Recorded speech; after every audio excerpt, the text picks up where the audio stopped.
إن الحمد لله نحمده ونستعينه ونستغفره ونعوذ بالله من شرور أنفسنا وسيئات أعمالنا. من يهده الله فلا مضل له ومن يضلله فلا هادي له. أشهد أن لا إله إلا الله وحده لا شريك له وأشهد أن محمدا عبده ورسوله وصفيه من خلقه وخليله. أدى الأمانة وبلغ الرسالة ونصح للأمة وكشف الله به الغمة وجاهد في الله حق جهاده حتى أتاه اليقين. تركنا على محجة بيضاء ليلها كنهارها لا يزيغ عنا إلا هالك. اللهم صل وسلم وزد وبارك وانعم وكرم ومجد على عبدك ورسولك محمد صلى الله عليه وعلى آله وصحبه وسلم. فقال عز من قائل: يا أيها الذين آمنوا اتقوا الله حق تقاته ولا تموتن إلا وأنتم مسلمون. وقال عز وجل: يا أيها الذين آمنوا اتقوا الله وقولوا قولا سديدا يصلح لكم أعمالكم ويغفر لكم ذنوبكم ومن يطع الله ورسوله فقد فاز فوزا عظيما. أما بعد فإن أصدق الحديث كتاب الله وخير الهدى هدى محمد صلى الله عليه وسلم وشر الأمور محدثاتها وكل محدثة في الدين بدعة وكل بدعة ضلالة وكل ضلالة في النار. Hadirin hadirat, kaum muslimin kaum muslimat yang dirahmati Allah Azza wa Jalla. Berlahan-lahan di dunia untuk mencapai kelezatan di surga. Barangkali begitulah judul kajian kita pada kesempatan kali ini, di mana Allah sendiri yang mengatakan di dalam Al-Quran: Ya ayyuhal insanu innaka kadihun ila rabbika kadhan famulaqih. Wahai sekalian manusia, sungguhnya kalian berada dalam keletihan, kecapean, kesusah payahan sampai kalian berjumpa denganku, kemudian kalian berjumpa denganku. Sehingga dunia memang didesain dengan keletihannya, dengan kesusah payahannya. Sebabnya orang kaya pun lelah, orang miskin lelah, orang yang punya jabatan lelah, yang tak punya jabatan pun lelah. Orang berpasangan suami istri lelah, yang belum menikah pun lelah, punya anak lelah, tidak punya anak pun lelah. Menjadi ibu rumah tangga lelah, menjadi wanita karir lelah, menjadi ayah di rumah lelah, ayah di luar rumah lelah. Tidak ada seorang pun di antara kita yang tidak pernah merasakan kelelahan. Tidak ada seorang pun di antara kita yang tidak pernah merasakan keletihan. Selama kita hidup di dunia, maka berarti sepaket juga dengan kelelahannya. Karena kehidupan dunia memang didesain dengan kelelahan, agar kita merasakan ada kehidupan yang tidak ada kelelahannya. Ulaika yujzauna al-ghurfata bima sabaru wa yulaqqawna fiha tahiyyatan wa salama. Dalam surah Al-Furqan Allah mengatakan, mereka yang mendapatkan kehidupan yang indah, tempat tinggal yang menawan atas apa yang mereka sabarkan, dan mereka berjumpa dengan Tuhan-Tuhan mereka dalam keadaan tahiyyatan wa salama, penuh dengan salam kesejahteraan dan penuh dengan kenikmatan. Allah juga mengatakan dalam Al-Quran, dalam surah Al-Insan: wa jazahum bima sabaru jannatan wa harira muttaki'ina fiha 'ala al-ara'iki la yarawna fiha syamsan wala zamharira. Allah mengatakan balasan bagi mereka yang bersabar. Jadi kunci daripada lelah itu semua adalah dengan bersabar. Wa jazahum bima sabaru. Apa yang mereka dapatkan dari balasan-balasan itu? Jannatan wa harira, surga dan juga kenikmatan-kenikmatannya berupa sutra. Dan mereka semua sedang berada dalam kenikmatan di atas dipan-dipan. Muttaki'ina fiha 'alal ara'ik la yarawna fiha syamsan wala zamharira. Mereka tidak pernah kena terik panas matahari. Kalau Bapak Ibu sekalian tadi ke sini terkena terik matahari, ada di sini yang enggak terkena terik, dia naungi awan, terkena terik semua. Tapi di surga, penghuni surga tidak terkena terik matahari, karena mataharinya sudah diberikan kepada neraka jahanam. Jadi matahari dan bulan nantinya akan dimasukkan ke neraka jahanam menjadi bahan bakar api di neraka jahanam. sehingga penghuni surga tidak merasakan panas terik matahari lagi. Kalaulah saja penghuni surga terakhir kali mungkin merasakan terik matahari tatkala di mahsyar, itu pun pada akhirnya tidak sebagaimana mereka yang merasakan terik matahari bagi mereka yang masuk neraka. Maka Allah jadikan di surga tidak merasakan panas sedikit pun, baik panas api maupun panas terik matahari. Jadi zamharir adalah panasnya api, kalau syamsan adalah panas daripada terik matahari, dan tidak merasakan itu semua. Semua berada dalam keadaan lelah. Makanya para ulama ketika mentafsirkan ya ayyuhal insanu innaka kadihun ila rabbika kadhan, wahai sekalian manusia, Allah tidak mengatakan ya ayyuhalladzina amanu. Tandanya panggilan bagi yang merasa lelah itu bukan hanya orang-orang beriman saja yang lelah, tapi orang kafir pun juga lelah sama.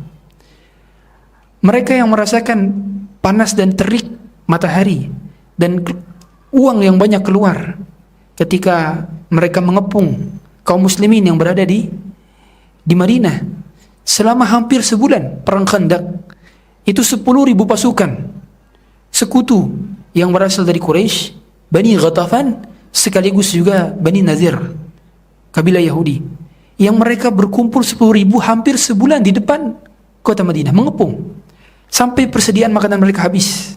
Mereka berkeringat, mereka bercucuran darah, mereka lelah. Tapi apa balasan mereka? Neraka jahanam. Neraka jahanam. Mereka yang perang Uhud, kita lihat jaraknya dekatan mana antara Madinah dengan Uhud atau Mekah dengan Uhud? Dekatan Madinah tentu. Sehingga yang lebih capek sebetulnya adalah orang kafir Quraisy, yang mereka 3.000 pasukan datang ke Uhud itu dari Mekah, hadir. Jaraknya jauh, ratusan kilometer. Kalau dari Madinah ke Uhud cuma 5 kilometer saja. Dari Madinah ke Uhud, ya. Tapi lihatlah, mereka mendapatkan kelelahan yang sama juga. Makanya Allah mengatakan dalam surah Al-Imran, "Iyamsaskum qarhum faqad massal qauma qarhum mithluh." Kalau kalian merasakan keletihan, kalian merasakan kecapaian, kalian merasakan kelelahan, maka mereka pun merasakan yang sama. Faqad massal qauma qarhum mithluh. Sama juga mereka merasakan. Maka ketahuilah bahwa orang bermaksiat capek, berbuat taat juga capek. Orang beriman capek, syirik pun capek. Ya sama. Orang melakukan sunnah, berbuat bid'ah pun juga capek. Jadi sunnah sama-sama melelahkan, dan berbuat bid'ah juga sama-sama melelahkan. Berbuat tauhid sama-sama melelahkan, berbuat syirik pun melelahkan juga. Ada orang, bukankah berbuat syirik itu butuh effort juga? Mereka datang ke gunung-gunung, kemudian mereka memberikan sajian, mereka jalan berbulan kilo. Atau ada sebagian kaum, sebagian kelompok yang datang menziarahi kuburan makam wali untuk berdoa di depan makam-makam wali. Bukankah itu capek juga? Sama capek juga. Sama capeknya seperti seorang juga tawaf, memutari Ka'bah 7 kali, berjalan kaki dari Safa ke Marwah 7 kali, berjalan dari tempat hotelnya ke Masjidil Haram, ke Masjid Nabawi, sama-sama letihnya. Yang bahkan seorang ketika pergi umrah, minimal sehari itu dia dapat 25.000 pace, steps. Jadi saya katakan sebaik-baik kardio adalah pergi umrah. Ya. Karena di sana Anda dapatkan sehari itu 25.000 step. Ya. Jalan terus. Sehingga pada akhirnya semua lelah. Lalu yang menjadi poin pentingnya bukan lelah atau tidak lelah, bukan capek atau enggak capek, tapi kemana kita letakkan lelah kita, kemana kita tempatkan capek kita, kemana kita posisikan keletihan kita. Itu yang menjadi poin pentingnya. Karena orang beriman, capeknya di dunia berujung kepada istirahatnya di surga. Orang beriman, letihnya di dunia, keringat di dunia, berujung kepada puncak kenikmatan di surga. Makanya Imam Ahmad rahimahullah ta'ala ketika ditanya, "Mata raha ya Imam?" Kapan istirahat wahai Imam? Maka beliau mengatakan, "Ar-rahatu inda awwali qadamin tadawha fil jannah." Istirahat itu tatkala kaki engkau menginjakkan pertama kali di surga. Sufyan Ats-Tsauri dahulu pernah sakaratul maut. Kemudian dia menangis terseduh-seduh ketika sakaratul maut. Dan sekaligus dia berbahagia di satu kondisi yang sama.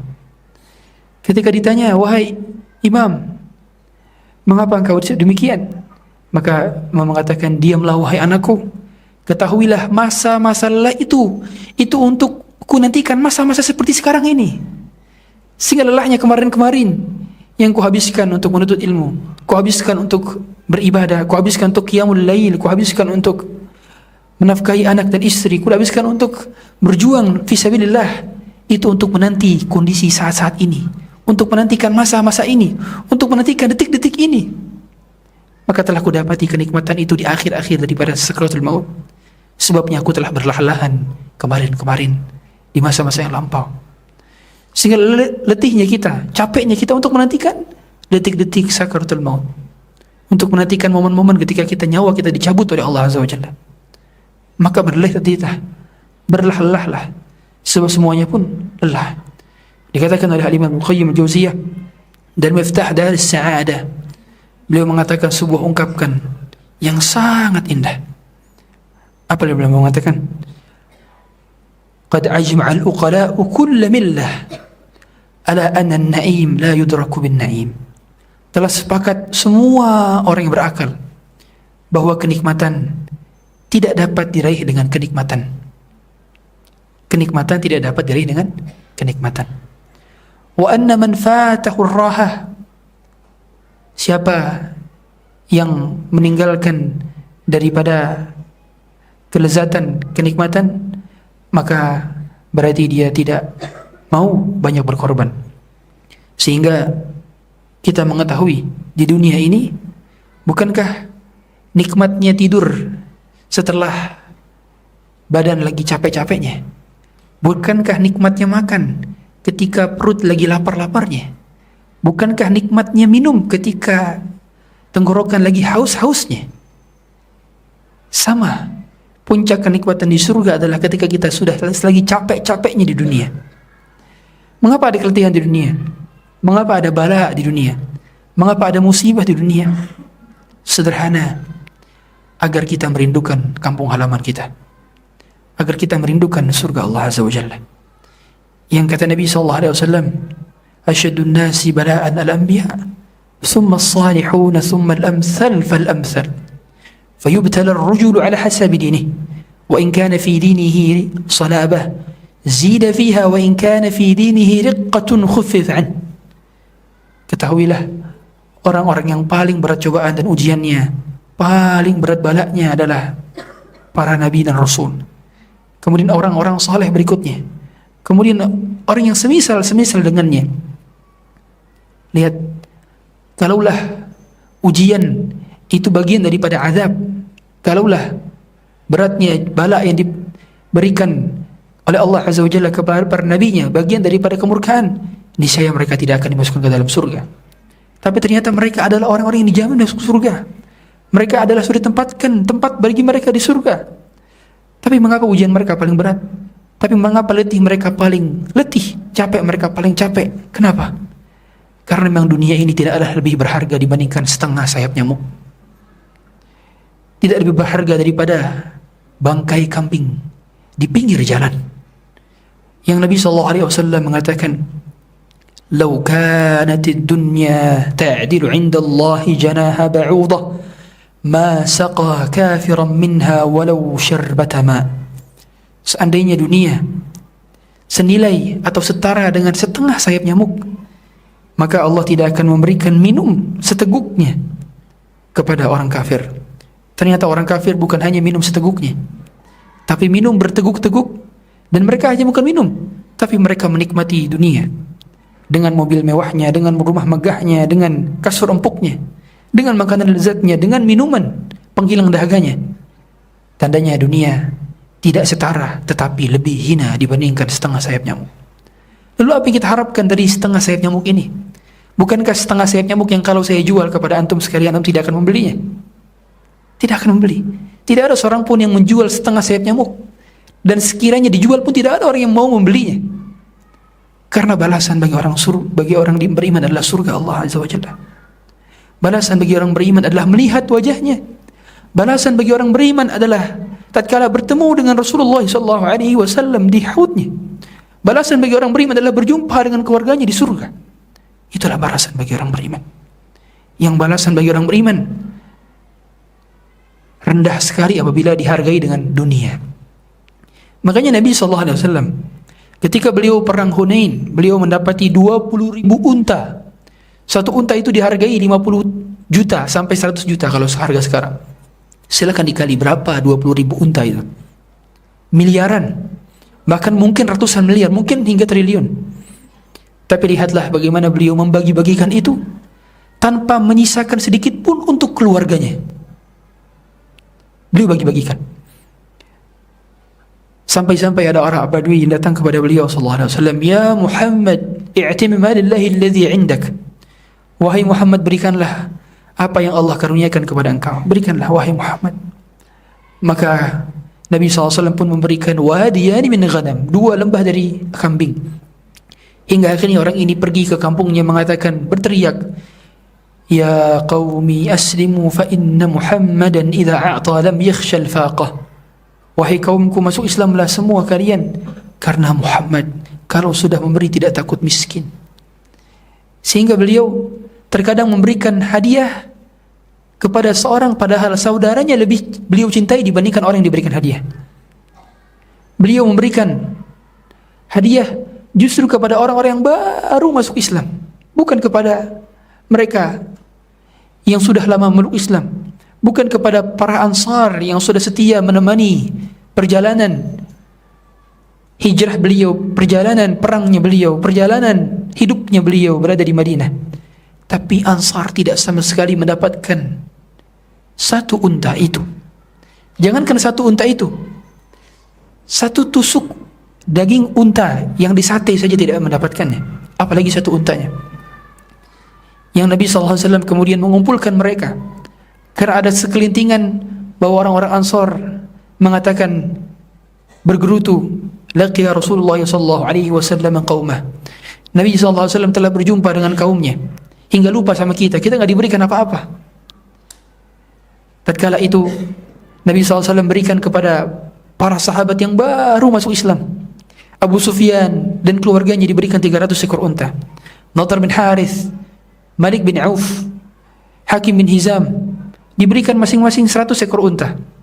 Safwan bin Umayyah diberikan 100 ekor unta, bahkan tambah lagi 200 ekor unta. Tapi Nabi tidak berikan sama sekali kepada Ansar. Nabi kemudian mengumpulkan mereka dan tidak ada satu orang pun muhajirin di dalam perkumpulan itu. Maka Nabi kemudian berkhutbah setelah memuji Allah dan bersalawat dan salam atas dirinya. Kemudian Nabi SAW mengatakan, "Ya ma'asyarul ansar, alam atikum dullalan fahadakumullahu bih." Wahai sekalian Ansar, bukankah kalian dahulu berada dalam kondisi tersesat dan aku yang memberikan hidayah melalui perantaraku? Allah yang memberikan hidayah kepada kalian melalui perantaraku. Alam atikum aduwan, bukankah kalian dahulu saling bertengkar? Fa aslahakallahu bi, dan kalian digabungkan, kalian disatukan hatinya melalui perantaraku. Kalian dahulu bertengkar, suku Aus dan Khazraj, ratusan tahun lamanya, dan Allah menyatukan hati-hati kalian melalui perantaraku. Bukankah kalian dahulu dalam keadaan kondisi fakir dan miskin sehingga kalian sekarang mendapatkan banyak kenikmatan harta setelah menaklukkan peperangan-peperangan? Maka kemudian Al-Ansar tunduk, menundukkan kepala-kepala mereka dan hanya mengatakan, Allahu wa rasuluhu aman wa afdal. Sungguh Allah dan Rasulnya lebih pantas untuk kami sebut jasa-jasanya. Maka Nabi SAW pun mengatakan, Ya ma'asyar al-ansar, law qultum lasuddiqtum. Kalau seandainya kalian berkata dan kalian tidak akan didustakan, kalian akan dibenarkan. Nabi mengajarkan kepada Ansar sekalian untuk berargumen. Diajarkan contoh berargumen sama Nabi SAW. Karena Ansar beradab sekali. Mereka tidak mau membantah Rasulullah SAW. Mereka hanya menundukkan kepala-kepala mereka. Maka Nabi mengatakan, bukankah kalian dapat mengatakan, wahai Ansar, ya Rasulullah, bukankah kau dahulu berada dalam kondisi kesulitan dan kami yang menolong kau? Kau diusir dari kampung halamanmu dan kamilah yang menampungmu. Kalian dapat mengatakan itu, wahai Ansar. Tapi tidak bagi Ansar. Ansar justru terdiam. Mereka menundukkan kepala mereka sambil menangis. Maka Nabi SAW mengatakan kepada Ansar, lihat ucapan yang wajib ditulis dengan tinta emas. Kata beliau sallallahu alaihi wasallam, ya ma'asyar Ansar, ala tardan an yadhhab an-nas bisyati wal ba'ir wa antum tadhhabuna bi Rasulillah sallallahu alaihi wasallam. Wahai sekalian Ansar, tidaklah kalian ridha mereka pulang dengan membawa unta mereka, mereka pulang dengan membawa kambing-kambing mereka, sedangkan kalian pulang membawa Rasulullah sallallahu alaihi wasallam. Rasulullah mengetahui, mengajarkan kepada mereka bahawa Rasulullah tidak mau tinggal di Mekah lagi. Rasulullah mau tinggal di Madinah bersama Ansar. Seolah-olah Rasulullah mengatakan kepada Ansar dan kepada kita semua, tidakkah kita ridha wahai hadirin sekalian? Mereka pulang dengan mobil mewah mereka, dengan rumah megah mereka, dengan harta dunia mereka, dengan lelah letih mereka di dunia. Sedangkan kita pulang dengan membawa sunnah Nabi sallallahu alaihi wasallam. Sedangkan kita pulang dengan membawa dalil dari Quran dan sabda Nabi dari hadisnya. Sedangkan kita pulang dengan lifestyle kita, dengan sunnah Nabi sallallahu alaihi wasallam, dengan hijab-hijab kita, dengan pakaian-pakaian muslim kita. Tidakkah kita ridha? Mereka pulang dengan gadget mewah mereka, sedangkan kita pulang membawa sunnah Rasulullah sallallahu alaihi wasallam. Tidak kita ridha. Maka lalu mengapa kita masih memilih kambing-kambing yang sudah menjadi bangkai itu? Kita lebih memilih setengah sayap nyamuk yang sudah berjatuhan itu. Kita lupa bahwa kita sedang mendapatkan warisan daripada Nabi SAW. Duduknya kita di majlis ini. Maka hadirin kalian, berlah letihlah untuk kondisi ini. Karena kondisi di mana kita sudah tidak akan lagi didudukan.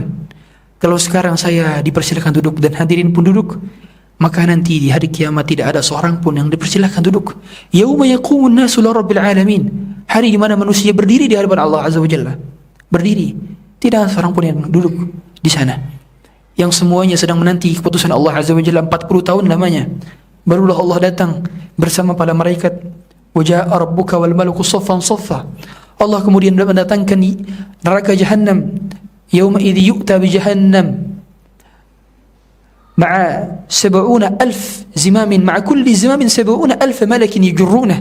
Bersama 70.000 tali, dan 70.000 itu setiap talinya adalah 70.000 malaikat, sehingga ada 4,9 miliar malaikat yang berada mengangkut neraka Jahannam untuk diperlihatkan kepada penduduk mahsyar. Lalu apakah lagi yang kita cari dari kehidupan dunia ini? Hadirin Allah Subhanahu wa taala. Dahulu para sahabat merasakan himpitan hidup yang begitu sangat-sangat. Bahkan mereka saja ketika mau salat, mereka harus salat dengan satu helai pakaian, karena tidak punya dua helai pakaian. Para sahabat itu baru punya banyak helai pakaian selepas perang Khaybar, selepas tahun 7 Hijriah. Bayangkan. Jadi dari semenjak mereka diperintahkan salat tahun 10 kenabian, mereka tidak banyak yang punya dua helai pakaian. Rata-rata punya satu helai pakaian saja.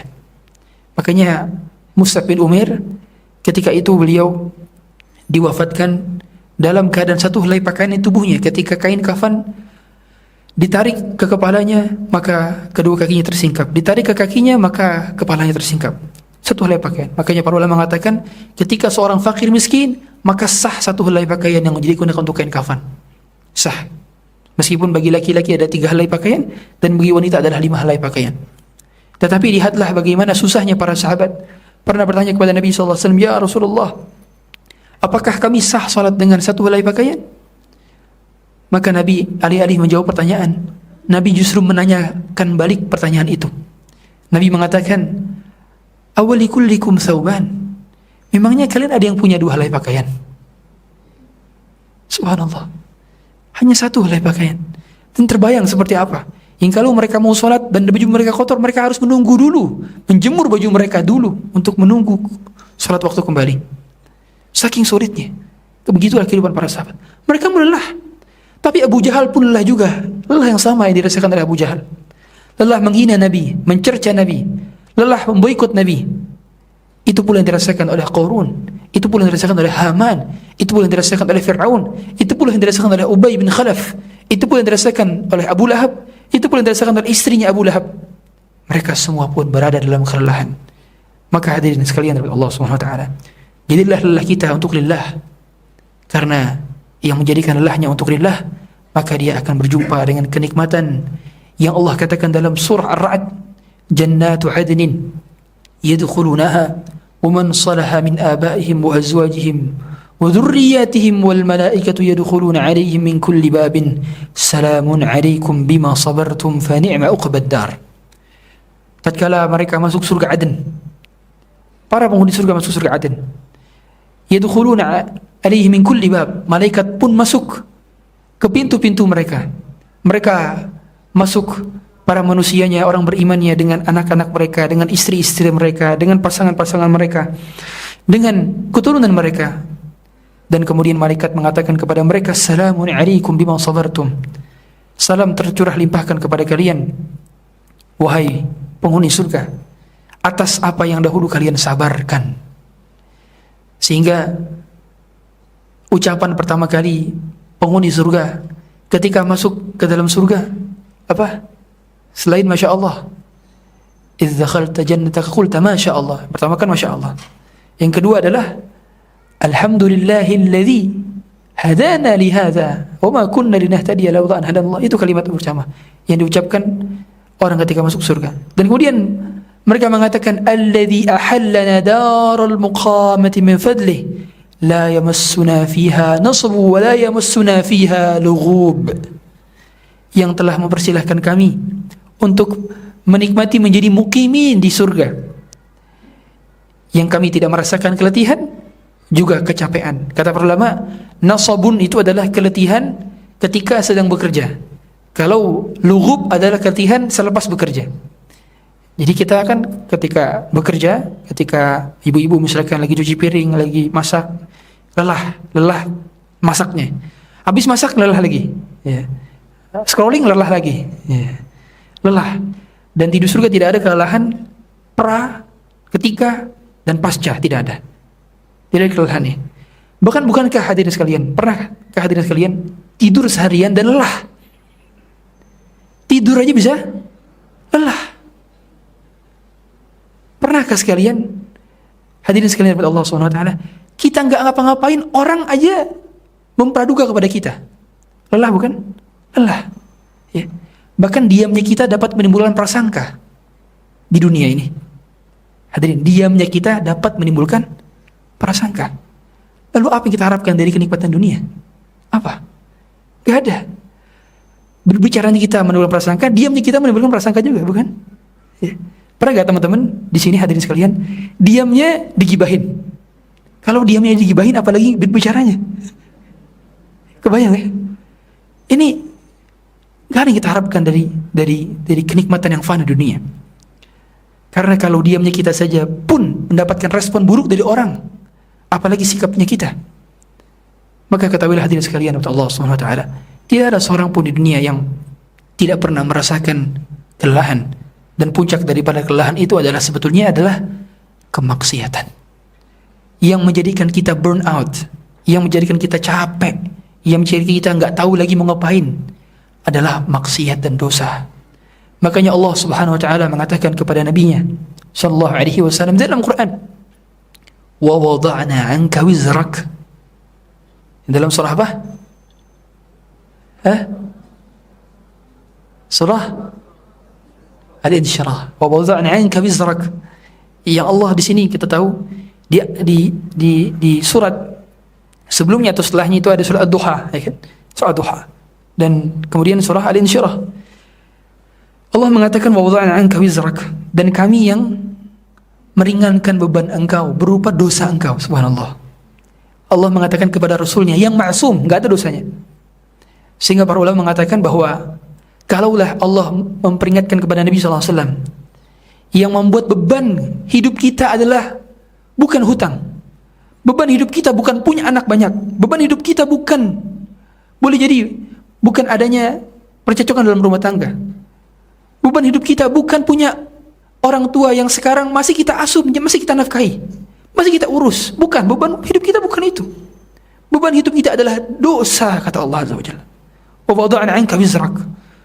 Sekali-kali kita berdosa, maka kita telah menambah beban punggung kita. Sekali kita menambah dosa, kita telah menambah beban daripada tubuh kita. Maka ketahuilah hadirin Allah Subhanahu wa taala, Jangan jadikan beban padahal bukan beban. Makanya sekarang ada istilah sandwich generation, kata mereka. Ya. Apa itu sandwich generation? Ya, generasi yang nanggung atas bawah. Ya. Nanggung orang tua, nanggung anak juga, nanggung istri juga. Sebetulnya kalau kita katakan dari dulu orang pun menjadi sandwich generation. Ya. Orang-orang zaman dulu pun mereka rata-rata sandwich generation, tapi gak ada yang ngeluh tuh kayak kita. Ya. Dan lagi-lagi bukan sebuah beban. Penanggungan kita atas orang tua kita, penanggungan kita atas anak kita dan pasangan kita sama sekali bukan beban. Karena rezeki mereka Allah yang mengaturnya. Karena kita hanya menitipkan rezeki melalui kita, tapi pada akhirnya mereka sama sekali tidak mengurangi jatah rezeki kita. Sehingga hadirin Allah Subhanahu wa taala, bahkan beban bukan hutang. Hutang pada akhirnya pun Allah akan melunasinya bila kita jujur karena Allah Azza wa Jalla. Dengan mendoa Allahumma kfini bihalalika an haramika waghdini bifadlika amman siwak. Dengan berusaha juga untuk melunasi hutang sedikit demi sedikit. Tapi yang menjadi beban adalah dosa. Yang menjadi beban adalah pandangan mata yang tidak dapat terkontrol. Yang menjadi beban adalah lisan kita yang tajam melukai perasaan orang. Lisan kita yang menggibahi orang, memfitnah orang. Yang menjadi beban adalah tangan yang menyentuh yang haram. Yang menjadi beban adalah histori tontonan kita. Yang menjadi beban adalah komentar dan postingan kita yang boleh jadi ada unsur keharamannya.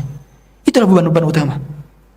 Sehingga hadirin Allah Subhanahu wa taala, ketahuilah bahwa karena setiap kita memiliki beban, maka jangan jadikan sesuatu sebagai beban bila Allah dan Rasulnya tidak menjadikan sebagai beban. Ada ungkapan dari Ibnu Qayyim yang ingin kami sampaikan. Beliau menyampaikan dalam Miftah Darus Sa'adah, ungkapan yang menakjubkan. Selepas tadi beliau mengatakan bahwa kelezatan tidak dapat diraih dengan kelezatan, kenikmatan tidak dapat diraih dengan kenikmatan. Bukankah orang tidur lagi capek-capeknya dengan tidur lagi nggak capek, lebih enakan mana? Tidur lagi capek. Makan sudah kenyang dengan makan belum kenyang, atau lagi lapar, makan lagi lapar, paling enak. Makanya mengapa setiap kita memiliki waktu maghrib kita masing-masing. Yang kita nantikan azan maghrib itu tiba tatkala kita berpuasa. Tegukan pertama itu kenikmatan. Kenikmatan. Dan ketika sudah banyak kita makan, kenikmatan itu berkurang. Makanya dalam ilmu ekonomi saja ada namanya satisfaction curve. Jadi curve daripada kepuasan. Puncak kepuasan pertama kali itu seperti ini. Tapi begitu lama-lama berkurang. Ya. Kenapa dunia ada satisfaction curve? Karena hanya di surga semua berada di puncak kenikmatan, bahkan naik terus-terusan. Jadi orang makan dia nggak akan pernah merasa begah. Kalau kita durian satu udah begah. Ya. Di surga tidak ada kebegahan di sana, karena tidak ada kotoran. Yang mana Allah mengatakan azwaju mutahharah. Bahkan pasangan-pasangannya di surga itu suci. Ya, kalau bapak-bapak di sini secantik-cantiknya punya istri di rumah, tetap saja kalau buang angin bau. Ya. Secantik-cantiknya punya istri di rumah, kalau bangun tidur ada beleknya, ya. Atau ada kotoran telinganya dan sebagainya. Makanya di surga itu para wanita tidak haid dan nifas. Tidak ada nifas. Jadi bapak ibu sekalian, ibu-ibu sekalian kalau bapak enggak, ibu-ibu sekalian yang ada haid dan nifasnya, anda hanya di dunia saja. Sehingga puncak kenikmatan di surga itu tidak pernah berkurang. Karena yang dimakan menjadi ekskresinya berupa apa? Bukan berupa pencernaan kita, bukan berupa pengeluaran kita dari fases, tapi dari mana? Dari keringat yang lebih wangi daripada minyak kasturi. Itu. Jadi setiap kali makan keringat keluar. Ya. Subhanallah. Dan tentu tidak terbayangkan ya hakikatnya seperti apa. Karena sebagaimana kata Abdullah bin Abbas, "Laisa fil jannati bima fid dunya ila al-asma." Yang ada di dunia dari penamaan-penamaan tentang surga itu hanyalah kesamaan dari sisi nama. Tapi secara hakikatnya tidak dapat terpandang oleh mata, tidak dapat terdengar oleh telinga, tidak dapat terimajinasikan oleh indera, sehingga semuanya pada akhirnya adalah kenikmatan dan tidak dapat tergambarkan. Kata Ibnu Qayyim al-Jauziyah, Wa anna man athar rahah fatatur rahah. Siapa yang mendahulukan kenikmatan, maka dia akan kehilangan kenikmatan yang nanti di sana. Ya. Dia mempercepat kenikmatan di dunia. Makanya para sahabat seperti Abdullah bin Umar atau Umar bin Khattab, setiap kali mendapatkan kenikmatan dunia menangis. Takut didahulukan kenikmatannya, sehingga wa ma lahu fil akhirati min khalaq, di akhirat tidak dapat apa-apa. Takut. Sebagaimana ketakutan seorang ketika dirinya tidak mendapatkan bagian sedikit pun di akhirat. Ya, laisa lahu fil akhirati min nasib, enggak punya bagian daripada akhirat. Kata Ibnu Qayyim al-Jauziyah, wa inna bihasabi ruqub al-ahwal wa ihtimal al-masyaq takunu al-farhat wal ladzah. Kebahagiaan dan kelezatan selalu berbanding lurus dengan beratnya kesulitan yang ditempuh. Ini konsep kehidupan. Jadi tidak ada seorang pun yang mengatakan bahwa kelezatan itu diraih tanpa perjuangan. Puncak kelezatan itu adalah dengan perjuangan. Ya. Jadi berlezat-lezat dengan banyaknya perjuangan. Ya. Bukankah hadirin sekalian untuk Allah Subhanahu wa taala, ada orang mencapai kesuksesan dalam artian dunia saja. Kita artikan dunia saja. Kesuksesan. Dia dengan nol memulai merintis bisnisnya, kemudian dia bukan orang dari keluarga berada. Kemudian dia mendapatkan perjuangan itu semua dan akhirnya Allah jadikan sukses. Dengan orang yang sukses dengan privilege orang tuanya. Mana yang lebih nikmat perasaannya ketika mencapai di top level, ini kita bahas dunia, top levelnya. Yang dari nol. Yang dari nol tentu. Karena dia merasakan perjuangan itu. Dia merasakan kenikmatan itu. Dibanding orang yang sudah sejak awal mendapatkan privilege itu dari tanda kutip dunia. Apalagi dalam kehidupan akhirat. Yang paling berjuang, itulah yang mendapatkan puncak kenikmatannya nanti. Makanya mengapa pahala kita, ganjaran kita sesuai dengan kadar effort kita. Sebagaimana dahulu Aisyah ketika haji mendapati kelelahan ketika haji. Bahkan Aisyah itu haid. Makanya Aisyah itu cuman haji saja, enggak sempat umroh. Enggak sempat umroh. Maka para sahabat mereka menggabungkan antara haji dengan umroh. Ada yang umroh dulu baru haji. Ketika musim haji, haji tamattu namanya. Kalau haji yang digabung qiran. Kalau haji doang enggak umroh namanya ifrad. Dahulu Aisyah haji saja karena di tengah jalan haid. Tengah jalan haid. Sehingga telat menyelesaikan daripada haji yang enggak sempat umroh. Begitu datang udah haid. Akhirnya cuma haji saja. Dan lihatlah Nabi SAW mengatakan kepada Aisyah, selain daripada beliau mengatakan innahu syai'un kataba ala banati Adam, sungguhnya haid itu, nifas itu adalah bagian daripada hal yang sudah menjadi fitrahnya anak perempuan Adam. Maka bersabarlah. Kemudian Nabi mengatakan ajruki ala qadri nasabik, pahalamu sesuai dengan kadar usahamu. Ya. Sehingga lihatlah hadirin kepada Allah Subhanahu wa taala, mohon panitia nanti siapkan hadiah untuk yang paling jauh datang. Ya. Karena yang paling jauh berarti effortnya paling. Kayak saya sering kalau ngasih hadiah, saya kasih yang paling tua, yang paling jauh, dan yang paling muda. Nah, jadi anak kecil, orang yang sudah lansia, kemudian yang paling jauh, nah, ini umumnya bisa mendapatkan hadiah. Ya. Tapi nanti mungkin. Ya. Kemudian makanya mengatakan, fala farhata liman la hammalah. Tidak ada kebahagiaan bagi mereka yang tidak memiliki kesungguhan. Wala ladzata liman la sabra lah. Tidak ada kelezatan bagi mereka yang tidak bersabar. Wala na'ima liman la syaqa'a lah. Tidak ada kenikmatan bagi mereka yang tak mau bersusah payah. Wala rahata liman la ta'ba lah. Tidak ada istirahat bagi mereka yang tak ingin lelah. Istirahat itu hanya bagi mereka yang lelah. Makanya orang kafir, non muslim kalau meninggal dunia tidak boleh kita katakan rip, rest in peace, tidak boleh. Karena mereka tidak sedang beristirahat. Bahkan orang beriman ketika meninggal saja belum sempat beristirahat. Istirahat kan masuk surga. Di alam barzakh belum beristirahat. Masih nanti ada yaumul mahsyar, yaumul hisab, yaumul mizan. Ada pertanyaan dari Allah. Ada didirikan oleh Allah. Ada bertemu dengan Nabi di Haud. Ada melewati syarat. Belum beres. Istirahatnya belum. Masih lama istirahatnya. Makanya dahulu guru kami di pondok dahulu, ketika hujan-hujan sempat ngajar pakai payung. Beliau sendiri yang basah-basahan, guru-guru lain enggak ada yang hadir waktu itu. Kemudian tanya, "Ustaz, raha Ustaz, istirahat Ustaz, hujan Ustaz."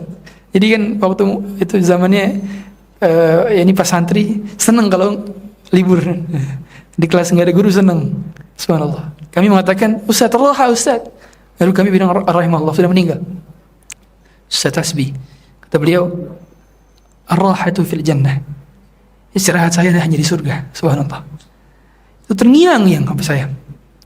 Sehingga istirahat kita hanya di surga. Ibu-ibu kalau lagi capeknya ngurus anak, bilang ar-rahatu fil jannah. Istirahat ngurus anak di surga. Lagi capek-capeknya servis untuk suami, bilang ar-rahatu fil jannah. Istirahatnya nanti di surga. Berani bilang gitu? Ya. Seperti itu, ya. Begitu pula suami lagi kerja di rumah, panas-panasan, bertemu dengan orang dengan berbagai macam karakternya. Sebenarnya yang bikin capek di luar rumah itu boleh jadi bukan terik mataharinya, tapi ketemu orang dengan berbagai macam karakternya, itu yang bikin capek boleh jadi. Itu lelah di situ. Tapi kita mengatakan ar-rahatu fil jannah. Karena di surga nanti, nah makanya hadirin sekalian, kalau kita ngerasa di dunia ini lelah dengan omongan tetangga, lelah dengan komentar orang lain, lelah dengan head speech, ada komentar orang lain, maka kita ingat ayat Allah Azza wa Jalla bahwa di surga nanti tidak ada la yasma'una fiha laghwa wa la ta'thima illa qilan salaman salama. Mereka enggak dengar kalimat yang senda gurau, kalimat-kalimat yang sia-sia, tidak pula mendengar kalimat-kalimat yang dosa. Artinya tidak ada kalimat yang nyelekit di surga, itu enggak ada. Jadi kalau lagi dengar orang ngomong nyelekit banget, nah maka ingat di surga saya nanti enggak dengar kalimat ini lagi. Makanya mengapa Nabi SAW ketika lagi capek-capeknya, letih-letihnya mengatakan apa? Nah, sunnah nih. Mengatakan apa? Ketika perang Khandaq, beliau lapar, selapar-laparnya, sampai perut beliau diikat dengan tali. Selapar-laparnya. Dan para sahabat pun begitu, ribuan, 2.000 orang penduduk Madinah lapar semua. Karena pada saat itu digerumpulkan, ditutup akses untuk keluar kota Madinah. Karena mereka waktu itu berada dalam parit, mereka nggak bisa keluar. Makanan yang tersedia di kota Madinah terbatas. Mereka belum punya stok makanan yang banyak, belum menaklukkan Khaybar yang menjadi pertanian terbesar di Jazirah Madinah ketika itu, belum mendapatkan itu semua. Tapi lihat bagaimana Nabi SAW mengatakan, beliau mengatakan, marhaban il ansar, Allahumma la aisha illa aishul akhirah, wansuril ansar wal muhajirah. Ya, beliau mengatakan, ya Allah tidak ada kehidupan yang lebih baik daripada kehidupan akhirat. Dan tolonglah Ansar dan Muhajirin. Dan kata para ulama, kata Syekh Utsaimin, kalimat ini hendaknya diucapkan juga tatkala melihat barang-barang mewah, rumah-rumah megah yang kita tertarik kepadanya. Nah, jadi sebaiknya kalau saya sarankan, ketika ngelihat mobil bagus, rumah bagus, rumah artis bagus lagi vlog di YouTube, itu bukan salawatin dulu lah. Salawatin dulu. Ini bukan masalah salawatnya, bukan. Yang jadi masalah adalah kita membesarkan itu dan mengecilkan ibadahnya, seolah-olah salawat itu rendahan sekali. Hanya untuk perkara-perkara remeh yang tidak lebih berharga daripada setengah sayap nyamuk. Maka kita mengatakan, kita ngelihat lagi, lihat tetangga beli panci baru lagi. Ya panci. Yang lain lah. Beli apa? Tupperware. beli perabotan baru lagi. Kita Allahumma la aisha illa aishal akhirah. Tidak ada kehidupan yang abadi melebihi kehidupan akhir. Akhirnya kecil tuh, benda-benda itu kecil di mata kita, gak menjadi besar. Akhirnya gak terlalu berhasrat kepada kepemilikan orang lain. Karena pada akhirnya kalau itu rezeki pun akan sampai kepada kita. Ya. Kalau bukan rezeki tidak akan sampai kepada kita. Bukan berarti tidak berusaha, tapi Al-Quran bukan menjadi obsesi utamanya, bukan menjadi tujuan utama, bukan menjadi goal primary-nya, bukan. Sehingga ketika kita mendapat itu semua, kita mengecilkan dunia. Makanya Nabi SAW ketika beliau sedang memboikot istri-istrinya, jadi suatu ketika beliau mendapatkan banyak ghanimah, banyak harta fai, tapi jatah istrinya nggak nambah, jatah bulanannya nggak nambah. Bukan gara-gara beliau nggak mau beri nafkah, mampu saja beliau beri nafkah itu semua, dan beliau beri nafkah tentunya. Cuman beliau nggak mau hidup hedon, Ya. Nggak mau hidup bermewah-mewah, bermegahan. Beliau milih hidup biasa-biasa saja. Akhirnya beliau sallallahu alaihi wasallam ditanya oleh Umar bin Khattab, "Wahai Rasulullah, sesungguhnya para kaisar dan Kisra mereka dalam puncak-puncak kenikmatan, sedangkan engkau memimpin dunia akhirat, tidur hanya beralaskan tikar dan hanya ada perabotan sedikit, nggak banyak." Nabi SAW nggak punya, mungkin nggak punya, kalau bahasa kita nggak ada magic jar, nggak ada microwave, nggak ada treadmill, nggak ada tuh, ya. Nggak ada, bahkan living room aja nggak ada Nabi SAW. Ada living room yang dibagi dua, jadi rumah beliau sekat 5x5 itu dibagi dua. Sekatnya untuk ruang tamu, satunya lagi untuk tidur. Dan itu nggak ada perabotan. Bahkan kamar mandi di mana? Di luar. Di sini ada rumahnya kamar mandi di luar. Ada ya. Nah. Maka ingatlah Nabi kita pun demikian. Yang kalau atapnya dipegang jangankan loncat, jinjit aja nggak perlu. Kepegang atap beliau sallallahu alaihi wasallam, atap rumahnya. Sini ada yang atapnya kepegang? Nggak ada kan? Subhanallah. Maka beliau mengatakan, "Mali wa mali dunya."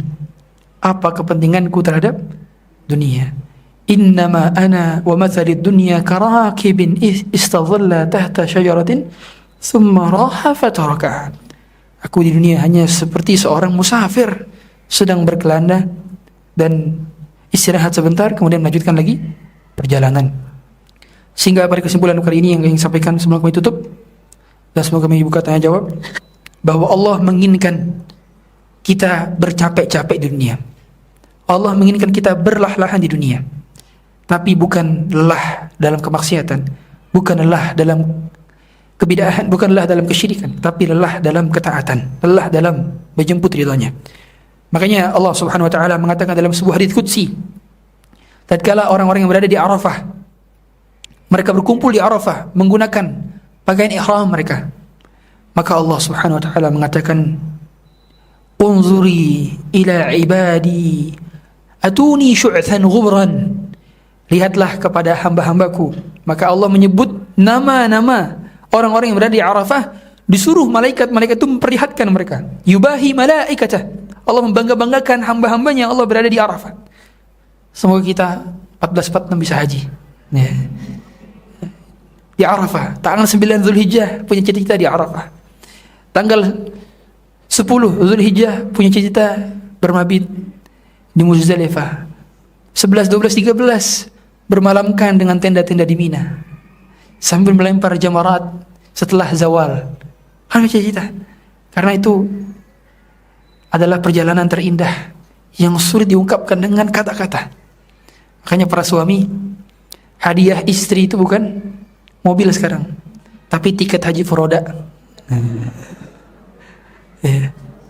Tiket haji furoda. Jadi kalau mau ngasih hadiah, buka amplop, selamat mendapatkan haji furoda. Sampai berjumpa di tanah Arafah. Tiket bayar sendiri. Jadi harus punya cita-cita ke sana, karena Allah pun membanggakan kita dalam berlah-lahan. Sehingga setiap di antara kita yang lelah-lahan, pada setiap harinya, pagi petangnya, Allah sedang membangga-banggakan kita di depan para malaikatnya. Dan ketahuilah hadirin Allah Subhanahu wa taala, lelah-lelahnya orang beriman akan menjadi penggugur bagi dosa. Sebagaimana sabda Nabi SAW dalam hadits riwayat Muslim, "Ma yusibul mu'min min wasabin wala nasabin wala hammin wala huzunin wala adhan hatta syaukati allati yushakuha illa kaffarallahu min sayyi'atihi." Tidaklah ada kesedihan, kepiluan, kegundahan, kerisauan, kegalauan dari kesedihan yang dia rasakan, dari duka yang menancap di tubuhnya, sampai duri yang dia injak, itu pun akan menjadi penggugur bagi dosa-dosanya. Makanya cara para istri, ibu menyemangati suaminya kalau pergi kerja, "Mas, letihnya kamu itu menggugurkan dosa-dosa kamu." Sama sayang, letihnya kamu di rumah masakin aku pun dapat menggugurkan dosa-dosa kamu. Sehingga capek-capeknya kita di rumah, capek-capeknya di luar rumah, itu semua insya Allah dapat menggugurkan dosa. Itu janji Rasulullah SAW, dan itu mustahil, keliru. Jadi effortnya Bapak Ibu sekalian di sini pun, setiap langkahan kaki, bensin yang dikeluarkan, ojol yang menjadi tumpangannya, ya, insya Allah itu menjadi penggugur bagi dosa-dosa kita semua, ya. Demikian mungkin dapat kami sampaikan. Sekiranya ada hadirin yang ingin ditanyakan, kami persilahkan. Wallahu ta'ala alam.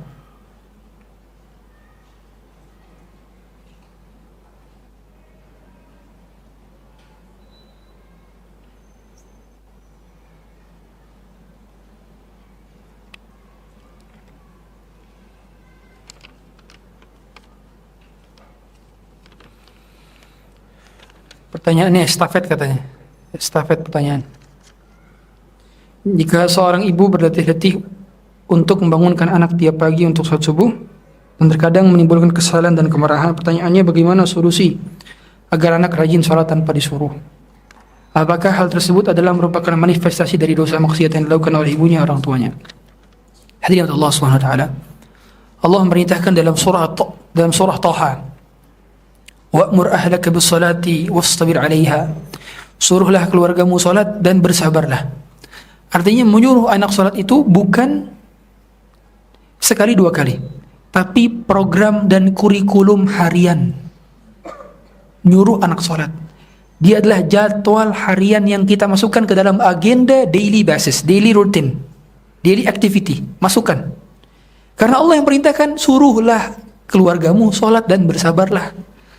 Maka kata para ulama, bersabar situ dengan lafaz wastabir, bukan wasbir, dengan huruf tambahan to, menunjukkan sabarnya ekstra dan rutin. Sehingga nggak ada sekali dua kali, oh dia udah rajin nggak perlu disuruh lagi. Enggak, perlu disuruh juga, perlu diperintahkan, perlu diingatkan. Saking pentingnya perkara sholat, Nabi Ibrahim ketika meninggalkan Hajar dan Ismail di lembah yang tak berpenghuni itu, pertama kali diucapkan apa? Rabbana liyuqimus shalah. Ya Allah, jadikanlah mereka penegak salat. Wallahi Nabi Ibrahim tidak menyuruh atau tidak meminta kepada Allah, ya Allah bagaimana pendidikan anak saya, bagaimana makan anak saya, bagaimana nanti tidurnya istri saya. Tidak. Yang Nabi Ibrahim katakan adalah Rabbana liyuqimus shalah. Ya Allah, jadikanlah mereka penegak salat. Itulah yang harus dikhawatirkan pertama kali. Sehingga wahai orang tua, janganlah letih dan janganlah bosan untuk menyuruh anak salat meskipun susah. Tapi bersabarlah. Makanya Allah katakan wastabir, karena memang butuh ekstra sabar, butuh banyak sabar, butuh kantung sabar yang diperlebar, butuh dada yang lebar untuk menampung buih-buih kesabaran, butuh bunga-bunga kesabaran, butuh pohon-pohon rindang kesabaran, butuh.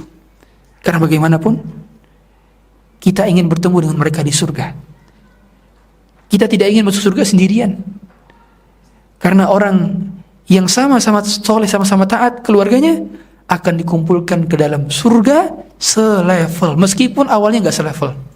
Allah katakan dalam surah Tur ayat 21, walladzina amanu wattaba'athum dzurriyyatuhum biimanin alhaqna bihim dzurriyyatahum wama alatnahum min 'amalihim min syai'in kullu imrin bima kasaba rahin. Orang-orang beriman dan diikuti oleh generasi setelahnya yang juga soleh dan taat, maka mereka pun akan dikumpulkan ke surga yang sama tanpa dikurangi sedikit pun level surganya. Kemudian yang kedua, apakah karena kemaksiatan? Boleh jadi sebab kemaksiatan. Karena kesalehan orang tua sangat berdampak kepada kesalehan anak. Kemaksiatan orang tua berdampak kepada ketidaksolehan anak. Kesyirikan orang tua berdampak kepada ketidaksolehan anak. Berdampak, saya katakan.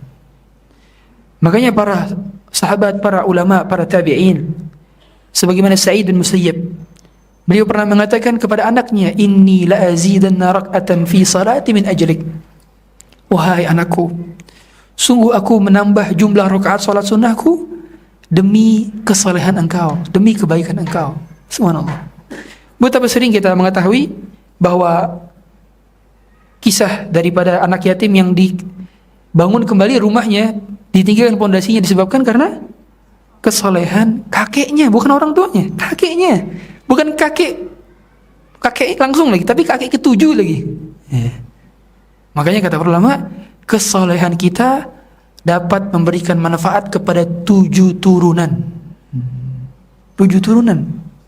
Subhanallah. Makanya jangan berbuat kemaksiatan dan segera bertaubat. Tapi sekiranya itu dosa masa lalu, maka insyaallah tidak ada kafarat daripada itu semua. Wallahu a'lam.